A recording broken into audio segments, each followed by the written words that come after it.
വിനു, അതുപോലെ തന്നെ ചിന്തിപ്പിക്കേണ്ട ഒരു കാര്യമാണ്. ഇത്രയധികം വിദ്യാർത്ഥികൾ പഠിക്കുന്ന ഈ ക്യാമ്പസിൽ ഒരാൾക്ക് പോലും ഇതിനോട് എതിർക്കാൻ അപ്പോൾ തോന്നിയില്ല, ഇപ്പോഴും തോന്നുന്നില്ല.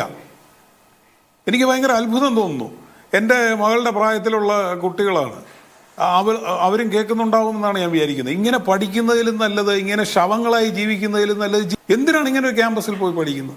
ഇവരാരും സംസാരിക്കുന്നില്ല. നിങ്ങൾ നോക്കൂ, ഒരൊറ്റ മാധ്യമം അവിടെ പോയിട്ട്, സാധാരണ നിങ്ങൾ അവിടെ പോയി ഹോസ്റ്റലിൻ്റെയും അവിടുത്തെ പരിസരവും കാണിക്കുന്നതാണ്. ഒരൊറ്റ മാധ്യമം അതിൻ്റെ അകത്തേക്ക് കയറുന്നില്ല. ഇത് എവിടമാണ്? ഇത് കേരളത്തിലാണോ? എന്താണ് നിങ്ങൾ ജനങ്ങളിലേക്ക് എത്തിക്കാത്തത്? ഇങ്ങനെയല്ലല്ലോ നിങ്ങളുടെ രീതി. പക്ഷെ അവിടെ ഈ സംഭവ ദിവസം ഉണ്ടായിരുന്ന ഒരു വിദ്യാർത്ഥി പോലും അവിടെ ഇല്ല. അന്ന് അവധിയിലായിരുന്ന ചില ആളുകൾ എന്തൊക്കെയോ വിളിച്ചു പറയുന്നുണ്ടായിരുന്നു. അതിനപ്പുറം ഇതിന് സാക്ഷികളായ ആരും അവിടെ ഇല്ല. വിനു, അവരൊക്കെ കേരളത്തിൽ ജീവിച്ചിരിക്കുന്നുണ്ടല്ലോ. അന്ന് പ്രതികരിക്കാൻ കഴിഞ്ഞില്ല. ഇപ്പോഴെങ്കിലും ഒന്ന് പൊട്ടിത്തെറിക്കണമെന്ന് ഇവർക്ക്